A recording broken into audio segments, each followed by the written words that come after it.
سوچئے، ایک وقت تھا جب عرب کی زمین پر ایک ایسی عظیم تہذیب آباد تھی جس کی طاقت کی، جن کی قوت کی کوئی مثال نہیں ملتی۔ ایک قوم جو اپنی طاقت کے نشے میں زمین پر فرعون بنی ہوئی تھی، لیکن پھر اچانک وہ تاریخ کے صفحات سے اس طرح مٹ گئی کہ پیچھے صرف خنڈر اور ایک بہت گہرا سبق رہ گیا۔ چلیں آج اسی داستان کی گہرائیوں میں اترتے ہیں۔ ہماری کہانی کسی قدیم زمانے سے نہیں بلکہ بالکل حال ہی سے شروع ہوتی ہے۔ سال تھا 1984، ایک ایسی تاریخ جس نے ہزاروں سال پرانے ایک راز سے پردہ اٹھایا۔ اور اس راز سے پردہ اٹھایا سائنس نے، ایک اسپیس شٹل نے جس کا نام تھا چیلنجر، انسانیت کو اس کی تاریخ کا ایک گمشدہ حصہ واپس لوٹا دیا۔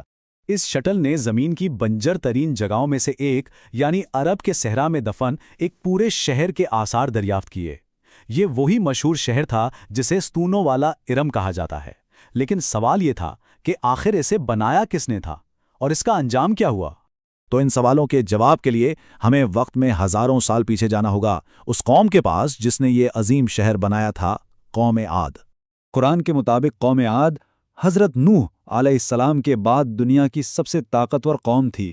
ان کی جسمانی قوت، ان کے اونچے قد و قامت اور ان کی عمارتیں بے مثال تھیں، یہاں تک کہ قرآن کہتا ہے کہ ان جیسا کوئی پیدا ہی نہیں کیا گیا تھا۔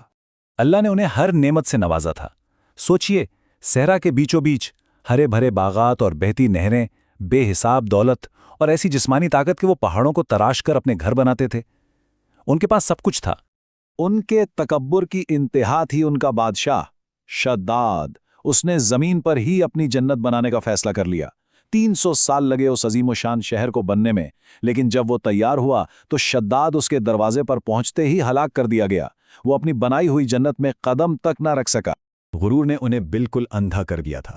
وہ اپنی طاقت کے نشے میں اس قدر چور تھے کہ کہتے تھے، ہم سے زیادہ طاقتور اور ہے کون؟ یہی تکبر ان کی تباہی کا سبب بنا۔ تو اسی غرور اور بت پرستی کے دور میں اللہ نے انہی میں سے ایک شخص حضرت ہود علیہ السلام کو اپنا نبی بنا کر بھیجا، جن کے پاس ایک بہت ہی واضح پیغام تھا۔ یہاں دیکھیے کتنا واضح فرق تھا۔ ایک طرف حضرت ہود کا کتنا سادہ سا پیغام تھا، صرف ایک اللہ کی عبادت کرو، اس سے معافی مانگو، وہ تمہاری نعمتیں اور بڑھا دے گا۔ دوسری طرف ان کا جواب تھا، تم جھوٹے ہو، پاگل ہو۔ انہوں نے یہاں تک چیلنج کیا کہ جس عذاب سے ڈراتے ہو نا، اسے لے آؤ۔ جب انہوں نے بار بار انکار کیا اور خود عذاب مانگ لیا تو پھر وہ وقت آ ہی گیا جس کا ان سے وعدہ کیا گیا تھا، اور اس کی شروعات ہوئی حضرت ہود علیہ السلام کی ایک دعا سے۔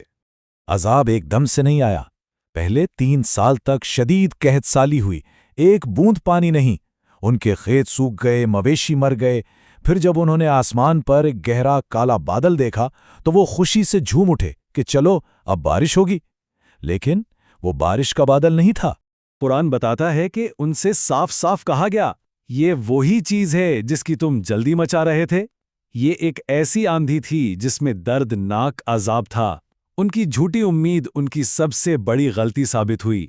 یہ عذاب 1 یا 2 گھنٹے کا نہیں تھا، یہ مسلسل 8 دن اور 7 راتیں جاری رہا، لگاتار بنا رکے، ایک ایسی ہوا جو سب کچھ مٹا دینے پر تلی ہوئی تھی۔ اور سوچئے، اتنی تباہی کے لیے اللہ کی قدرت کا کتنا حصہ استعمال ہوا۔ روایت کے مطابق اس تباہ کن ہوا کے لیے آسمان میں صرف ایک انگوٹھی، ایک رنگ کے برابر سوراخ کھولا گیا تھا۔ اس معمولی سے سوراخ سے نکلی ہوا نے اس پوری طاقتور قوم کو اس طرح اکھاڑ پھینکا جیسے وہ کھجور کے کھوکھلے تنے ہوں۔ نہ ان کی طاقت کام آئی، نہ ان کے شہر، نہ ان کی عمارتیں۔ اب ہم واپس آتے ہیں آج کے دور میں، جہاں سائنس اور تاریخ اس قدیم داستان کی تصدیق کر رہے ہیں۔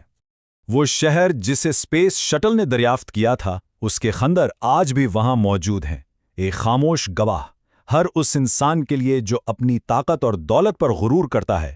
یہ کہانی صرف تاریخ کا ایک واقعہ نہیں ہے، یہ ایک عبرت ہے، ایک گہرا سبق، ایک نشانی۔ قوم عاد کے خنڈر تو ایک واضح نشانی ہے، لیکن سوچنے کی بات یہ ہے کہ ہمارے اپنے دور میں ایسی کون سی نشانیاں ہیں، ایسے کون سے خنڈر ہیں جو ہمارے لیے ایک وارننگ کا کام کرتے ہیں؟ اس پر ضرور سوچئے گا۔